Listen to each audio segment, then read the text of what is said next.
Na mtazamaji, natumai kwa jioni hii ya tarehe 9 mwezi wa Julai mwaka wa 2023 mzima popote ulipo na kuwa umekuwa na siku njema. Karibu sasa kwa taarifa za EBN Weekendi. Ni mengi tuliokuandalia. Jina langu ni Victor Enzobeli, na tukianza ni kuwa Rais William Ruto amesema Kenya na Kongo wataondoa vikwazo vya visa ili kuwezesha urahisi wa usafirishaji. Akiongea Jumamosi katika Palais du Peuple huko Brazzaville wakati wa mkutano na mwenyeji wake Rais Denis Sassou, hayo mawili yamesaini makubaliano ya pande zote yanayolenga kupanua ustawi wao wa kiuchumi. Alibainisha kuwa hatua hiyo itaimarisha utangamano na kuongeza biashara, na kuongeza kuwa Kenya itamfanya kazi ya kurudisha safari za moja kwa moja kati ya Nairobi na Brazzaville. Mikataba 18 imejumuisha ushirikiano katika biashara na uwekezaji, nishati, teknolojia ya habari na mawasiliano, usafiri, usalama, elimu, utalii, utamaduni, kilimo na uchumi wa bahari na zingine nyingi. Rais Ruto aliahidi kuendeleza haraka ufunguzi wa jengo la kidiplomasia huko Brazzaville, akisema kuwa maendeleo ya miundo mbinu ya pamoja yatasaidia sana kuimarisha uhusiano wa kikanda na kuongeza uwekezaji. I have given him my undertaking that I will report back to President Sassou before the end of this year on when Kenya Airways and other private sector airlines can begin the air connectivity between Nairobi and Brazzaville. Being the youngest continent with the average age of African population being 19 years, we have a great opportunity in the training of the young people, in equipping young people with skills and competence. Na tukiendelea ni kuwa viongozi walio na uhusiano na Rais William Ruto wametoa wito wa kukamatwa kwa naibu kiongozi wa Azimio na Raila Odinga, wakimtuhumu kwa kuanzisha uharibifu wa kiuchumi kupitia maandamano, wakisema wakati wa kampeni wa usajili wa UDA katika jimbo la Garsen County ya Tana River. Viongozi hao chini ya katibu mkuu wa chama cha UDA Cleophas Malala walisema basi na kwamba Odinga anapaswa kuacha kuharibu serikali ambayo iko madarakani kihalali. Sisi hapa tunataka maendeleo ama namna gani bwana? Na sisi hatusemi kwa ubaya ya huyu mzee. Tunamwambia wakati wake ya retirement imefika. Raila anajua maana ya hiyo, ndio anapiga hizi kelele zote ili Ruto asipate kufanya kazi.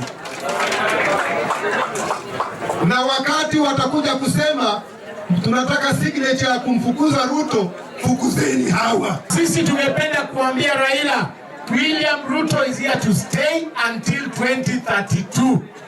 Ukitaka kuokota signatures kuja 2033, wakati tutakuwa na kina Rigathi Gachagua, Musalia Mudavadi, Wetangula na Miri Malala na huyu Mungatana na huyu Raso. Sindio? Hii ndio serikali ya awamu ya 5. Sisi tumekuwa Kenya tu, lakini hii ndio mara ya kwanza tumetambulika na tumepewa wadhifa ambaye hatujapewa serikali 4 zilizopita. Kwa hivyo kama watu wengine bado wanataka kukaa kwa kichaka, tafadhali usikae kwa kichaka. Hii serikali ningeomba viongozi wa Azimio, ukianza na Raila ambaye tunampenda sana. Yeye ni mzee, hapo na miaka 78. Tunampenda sana. Lakini wakati yake ya kupumzika ni bali apumzike, awaje kuhangaisha wake. Tupatie Ruto nafasi. Tutauliza Ruto maswali baada ya miaka ngapi? Sio? Kama watu Tanariba wamepata maji, kama watu Tanariba wamepata barabara, kama watu Tanariba. Na mbunge wa Pokot Kusini David Pixing amesema sasa atakuwa kiongozi wa zoezi la ukusanyaji sahihi za Azimio katika kaunti yake. Bunge wa chama cha Kenya Union alisema kuwa uandishi wa habari huko Kapenguria kuwa kwa sasa anafanya mobilization katika maandalizi ya kampeni. Alithibitisha pia kuwa atashiriki katika maandamano dhidi ya Ruto yaliyopangwa. Kiongozi wa upinzani Raila Odinga alizindua kampeni hiyo Ijumaa iliyopita kwa sehemu ya uasi wa kiraia kwa lengo la kumng'oa Rais William Ruto madarakani. Kisingoa pia alikosoa utawala wa Ruto kwa madai ya kutoa ahadi za uongo. Alidai serikali imekosa kumaliza usalama katika sehemu za bonde la Ufa kama ilivyoahidiwa. Bunge huyu ambaye ni sehemu ya kamati ya pamoja ya Azimio alisema Wakenya wamekasirishwa na hawaridhiki na ahadi zilizotolewa na serikali ya Kenya Kwanza. And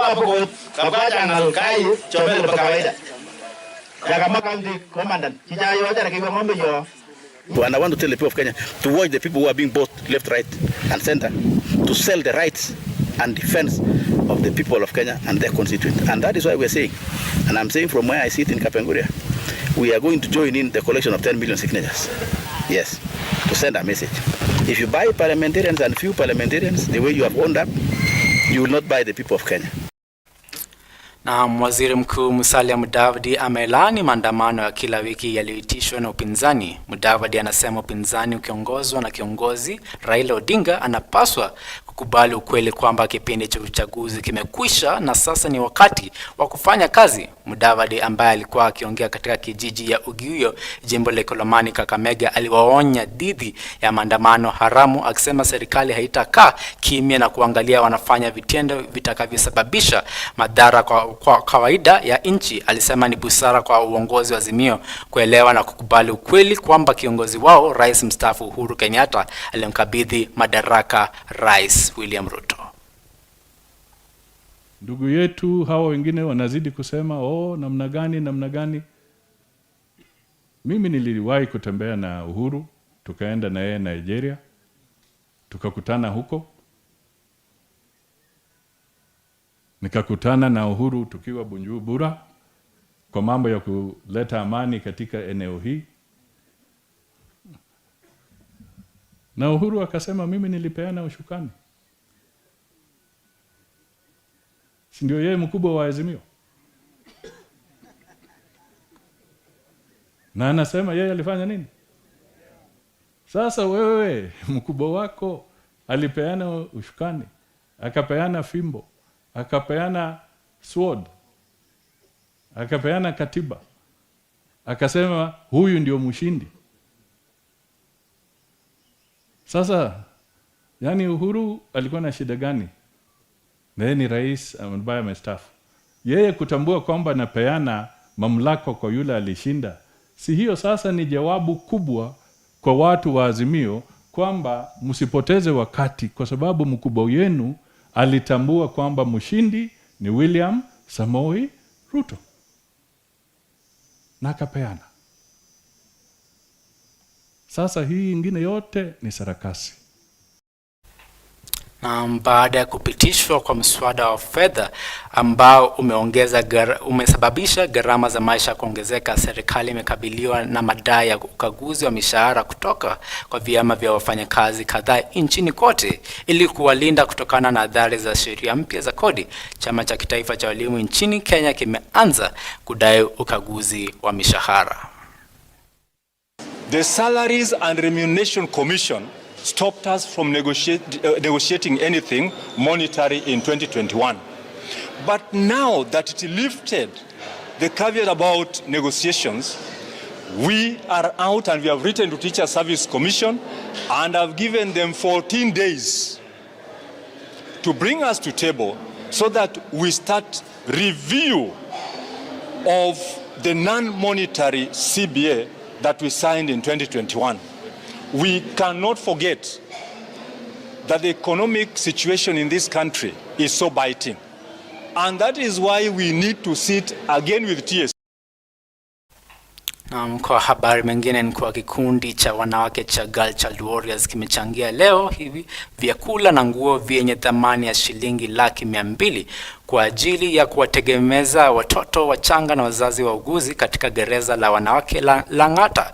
Walisema kama mchango wao kwa jamii, waliona ni vyema kukumbuka wafungwa wa muda mrefu ambao wana watoto kwa upendo wa kina mama. Chini ya uongozi wa Virginia Wanjiru Komu, walihimiza Wakenya kuwajali wahitaji kama hawa katika magereza na maeneo ya mabanda ili kwa walinzi wa ndugu zetu. Walisema kama familia nyingine yoyote, wafungwa wanahitaji mahitaji na wanahitaji huduma, upendo na ushauri nasaha.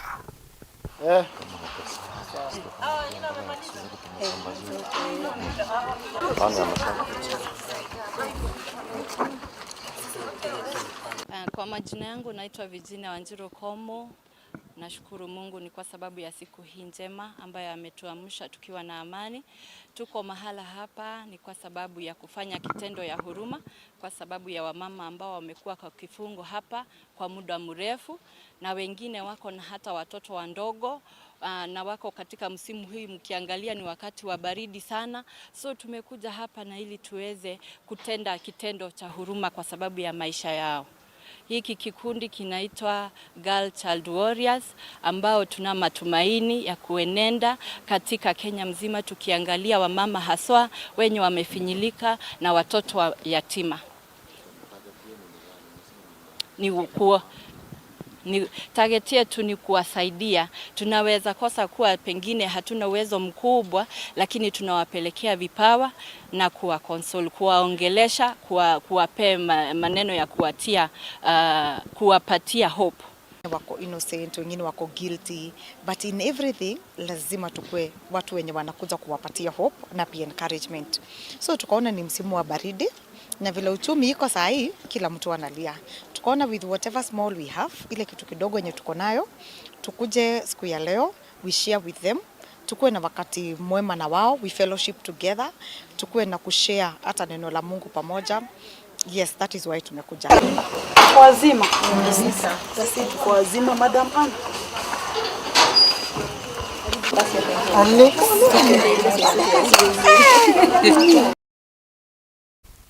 Naam, hiyo ni habari ya kufurahia kweli kweli. Tukiendelea ni kuwa shule binafsi zimeombwa kujiandaa vya kutosha kulingana na kanuni za maelekezo ya serikali ili kutoa huduma bora kwa wanafunzi na kuepuka pengo katika mtasari mpya wa CBC.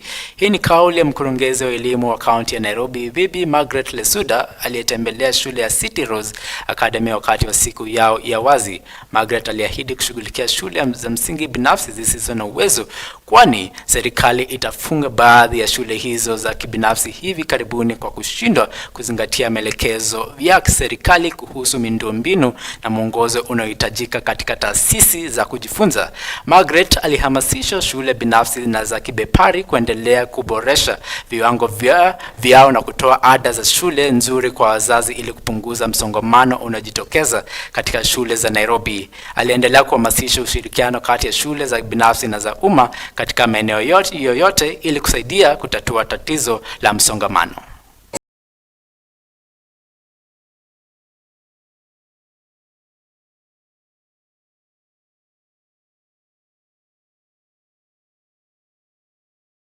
You and especially the county director, thank you so much for your presence with us this afternoon. We don't take it for granted. Karibu City Rose, where we nurture champions, isn't it? This is where we are operating right now, and so this is the right place, parents. This is children at City Rose Academy. We are ensuring that that's what we want them to become. Those core values that are listed behind there, please be looking out for them even at home, and let us work together in partnership and collaboration so that we do our part and you do your part. We've said this is their second home. Their first home is with the country. In my period at Kenya Private Schools Association, I would see schools growing, starting from play group, kindergarten, and growing to become big institutions. But when I came here and saw what the directors of this school together with the teachers have done, I was very happy, and I knew very well that this school is headed for greatness. Very high in Nairobi, we are anticipating that. So building more public schools in our existing secondary school land, if it happens, it will be the best thing that can happen to Nairobi, because we do not seem to have much space to develop more public schools.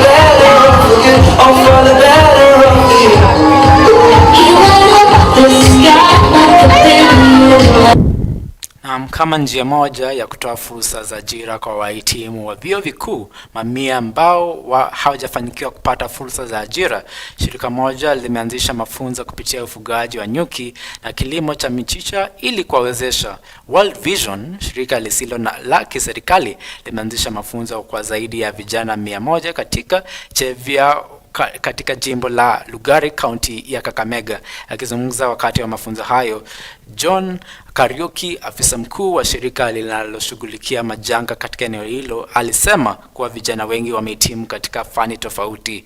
Ni faida kwao kujifunza ufugaji wa nyuki na kilimo cha michicha kama njia mbadala ya kutegemea kazi pekee. Chini ya uongozi wa Innocent Mutiso na Harriet Kasoha, vijana hao wana matumaini ya kuendeleza ufugaji wa nyuki huku wakitarajia fursa za ajira katika eneo hilo maalum.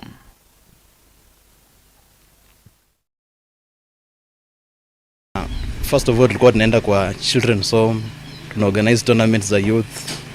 Alafu sasa hii tumeamua kufanya beekeeping. Then tumekuwa na training sisi na World Vision, iCare, KKB wametusaidia, wameona our efforts in the beekeeping sector. Wakaamua kutusaidia tusonge mbele kama beekeepers hapa Chevayo. Wamesema wanaweza tujengea modern apiaries na vitu zingine za watusaidie marketing na tuendelee kutuempower na hii beekeeping yetu. Tulichagua beekeeping juu beekeeping ni a very good source of income. Ukiscrutinize vizuri utapata beekeeping ni nzuri, iko na constant income na haihitaji yani checking up every time kama vile youths atuangalie hiyo project kila time. Alafu tuliungana pamoja kama Friends of Cheva, kama youths wengi ni wa Matete. Currently ni graduate lakini nimeshirikiana na hiki kikundi. Tunajaribu kwa self-help group kujisaidia by kufuga nyuki. So vijana huku hawana kazi hakuna. Sasa hii unemployment rates ziko juu, so tunajaribu cover your gap. So what we do ni tuna advise youth, badala ya kwenda to towns kutafuta kujaza huko, they come then tunatafuta means yenye sustainable yenye inatujenga sisi vijana, na in the process inatujenga pia financially. So it's a potential kwa sisi kuweza kufuga nyuki, na pia tunategemea nyuki kupata lishe. Kwa hivyo tukifuga nyuki tutakuwa tumeingia katika utaratibu wa climate change action. Kama vijana wakiingia katika hii hali, tutaweza kupata mapato, tutaweza kufuga nyuki, tutaweza kutengeneza mazingira yetu. Sasa tukiendelea, kwa serikali na Wakenya wamehimizwa kuwekeza zaidi katika kutambua uwezo wa watu, hususan watoto katika tangu wakiwa wadogo, ili kuepuka upotevu wa rasilimali na muda shuleni kama ilivyo katika nchi za magharibi. Hii ni kauli ya Humphrey Obora, katibu mkuu wa World Talent Federation, aliyosema kuwa vifaa hivyo hata hivyo ni ghali sana na vinaweza kutabiri taaluma ya mtu miaka 20 hadi 30 mapema. Humphrey, ambaye alimkaribisha makamu wa rais wa World Talent Federation pamoja na maafisa wakuu wengine wa shirika hilo kutoka Marekani katika maandalizi ya tukio la uzinduzi wa machine ya anthropobiometric, mfumo wa kusaidia utabiri wa taaluma katika shule ya Starehe Boys. Mashine hiyo limeundwa kwa ajili ya tathmini ya talanta za kisayansi na za kitaaluma na moduli za utabiri wa taaluma, na baada ya utafsiri na wataalamu wa talanta itasaidia kutabiri au kuonea kazi mtoto mwenye umri wa miaka 4 hadi miaka 20 na 30 baadaye. Careers. Today in the world, that machine can help us know the career of a 4, 5, 6-year-old child 20, 30 years in advance. That means you as a parent, you as a teacher, you as a government, you know where to put money, time and effort in advance without any usual waste that we make in our education systems. As you know, today many parents, they sell their land, cattle, all savings they have, in the hope that when they take their children to school, into universities, those children will come back and buy for them more cows, buy for them more land, put more money in their investments. Those parents are disillusioned because you know, as I do, that they are told by no other than government that there are no jobs. It is for this reason that I decided as an African, as a Kenyan, to come and do something a little bit different on this continent and in this country. Now, this machine is a 3D optical sensing equipment. It is a camera, just like this other camera. That's why they're giving a donation. That's why in Europe alone, and I can also speak as an ex-personal assistant to Dr. Griffin, when a player in the Super League or in the Premier League gets hurt or a broken leg, they will tell you that Rooney will be out of the game for 4 weeks. And indeed 4 weeks. How do they know it? Or 2 days? Or 4 days? How do they know? That's part of that machine we're talking about here. That can predict the pathways, the time, and even tell who is going to be the leader, who is going to be the cleaner, who is going to be this. So it is real. They know it out there. But now, thank God, with my brother here and his colleague, the same opportunity being given to us in Africa. And I've given you an example. 30, 40 years ago, Griffin already predicted, and I had that desire, that I would get to where I am now. I'm one of those people that's celebrating that I am glad I took the right path. So yes, it's real. But remember, my friend here is talking about $250,000 US. However, had the national government, and I'm also now speaking as a government officer, even though from county government of Kisumu, had the national government sought the help of Professor Bora as they started, without distorting the idea, I can tell you CBC would have been a great success. They need to sort him again, and we'll get it right. I am appealing to our government to continue.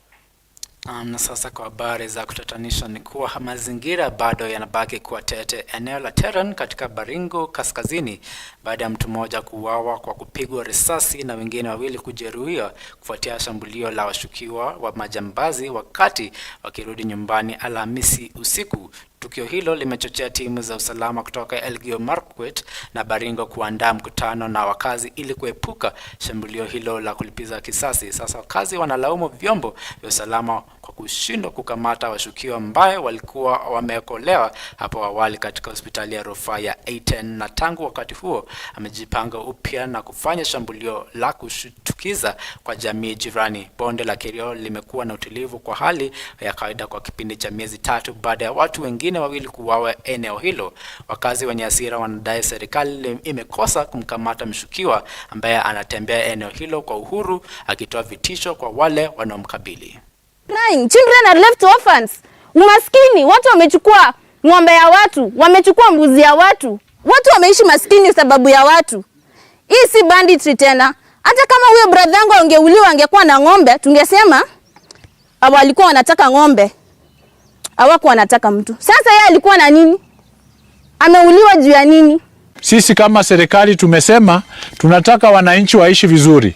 Wakae pamoja, wakae na amani, washirikiane na sisi tubambane na yule ambaye ni mhalifu.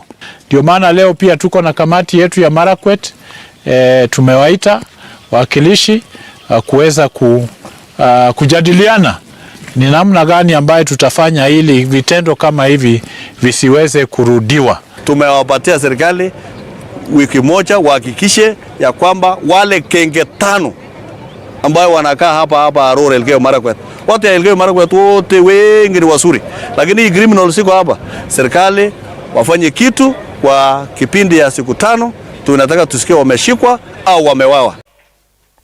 Na sasa watuhumiwa watatu katika kesi ya kudunga macho ya Junior Sagini wamepatikana na hatia ya kosa hilo na mahakama ya Kisii.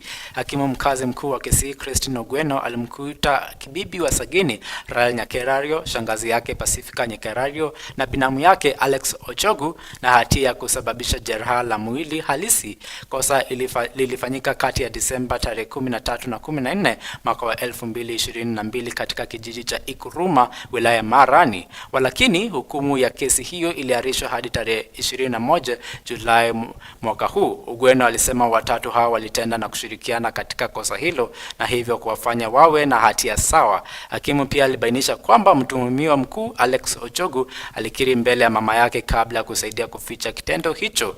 Junior Sagini alipatikana na macho yake yamedungwa baada ya kutoweka usiku. other children and the caregivers. 20 subsection 1C, on the other hand, provides that every person who aids or abets another in committing the offense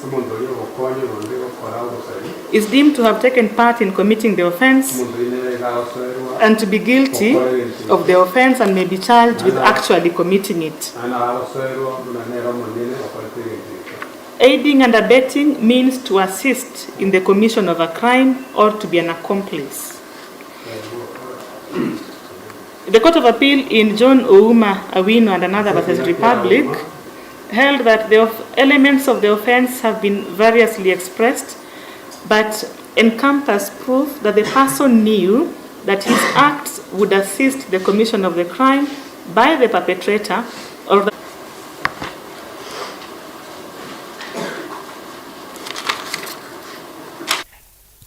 Sasa viongozi na wakazi wa eneo la Kuria West, kaunti ya Migori wameilani uleaji wa pombe haramu katika eneo hilo baada ya tukio la hivi karibuni ambalo limeua watu 12 na kuwapofusha wengine. Viongozi wakiongozwa na mwakilishi wa eneo la Tagare Moses Maigua wanasema wakati umefika kwa uamuzi wa pamoja kufanywa ili kuondoa janga hilo. Ningependa kuomba wale ambao wamepewa nafasi ya kuhakikisha ya kwamba wananchi wanakaa wakiwa na security katika hii area, akiwemo assistant chief, wakiwemo ma chiefs, wakiwa ACC na DCC na hiyo hierarchy yote mpaka huko kwa national. Sisi wote tunajua ya kwamba pombe ambayo inatengenezwa huku ni haramu, imepigwa marufuku na serikali. Kwa hivyo tunataka kuwapea notice ya kwamba wafanye kazi yao, wachukue majukumu. Kama pombe ni haramu, hizo pombe zisiuzwe katika hizi maeneo. Chukua jukumu letu hasa kuhakikisha kwamba tunaangamiza watu ambao wanatengeneza hizo pombe haramu. Na ukiangalia kwa sasa hivi kama wale watu ambao wako kwa hospitali, na sisi hasa sana ambao tunahangaika sana na wale ambao wameuawa, hiyo ni kitu ambacho inadhudi zaidi sana wananchi hapa. Tukiendelea ni kwa mbunge wa Ruiru Simon King'ara anataka mfuko wa maendeleo ya majimbo ya serikali ya kitaifa uongezwe ili kukabiliana na ongezeko la idadi ya watu na gharama za maisha. Akiongea Ruiru wakati alipokuwa akitoa basari yenye thamani ya shilingi milioni 75 kwa zaidi ya wanafunzi 21,000 wa shule za sekondari, vyuo na vyuo vikuu, King'ara alisema pia mgawanyo wa CDF unapaswa kuzingatia idadi ya watu. Mbunge alilalamika kwamba jimbo lake lenye idadi ya watu zaidi ya wakazi 700,000 na wanafunzi 100,000 katika taasisi mbali lilikuwa likipokea kiwango sawa cha mgao wa basari kama majimbo yenye idadi ndogo ya watu. Mgao wa pesa za serikali hasa NGCDF money inatokana na maeneo bunge, lakini ukiangalia eneo bunge la Ruiru ni kama maeneo bunge mawili. Kwa hivyo ombi langu, mambo ni mawili: aidha eneo likatwe mara mbili au kiwango cha NGCDF kiongezwe maradufu. Tumekuwa watu wengi sana. At least Ruiru tuongezewe pesa juu tuko watu wengi sana. Na kwa ukweli hata yale tulikuwa tunatarajia tumepata zaidi ya matarajio yetu. Tunashukuru Mungu sana kwa hayo, na tukiomba ya kwamba serikali kuu ituangalie sana kwa sababu Ruiru constituency iko na watu wengi. Na mtazamaji, habari hiyo itatutilia kikomo jioni hii, lakini usiende mbali, kwani hapo saa 3 jiunge na mwenzangu Fred Njiri kwa habari zaidi. Jina langu ni Victor Enzobeli na nakutakia usiku mwema.